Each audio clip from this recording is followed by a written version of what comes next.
I very sadly need to report that as of now, there are at least 12 individuals that have been killed.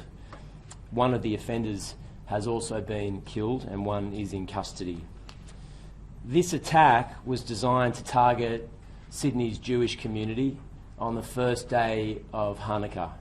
What should have been a night of peace and joy celebrated in that community with families and supporters has been shattered by this horrifying, evil attack.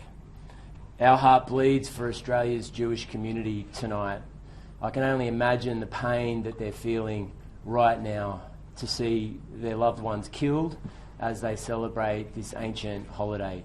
It's the responsibility of all Australians to wrap their arms around Australia's Jewish community and help them get through this incredibly difficult period. This is a massive, complex and just beginning investigation.